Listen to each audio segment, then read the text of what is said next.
আসসালামু আলাইকুম। আজকে আগে পড়ছেন মাদ্রাসা থেকে আগে পড়ছেন? ও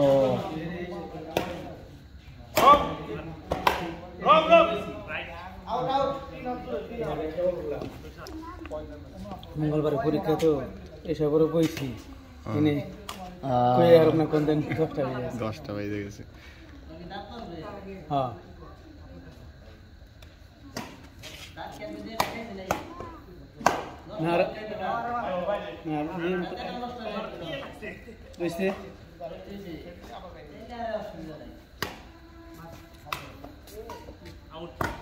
out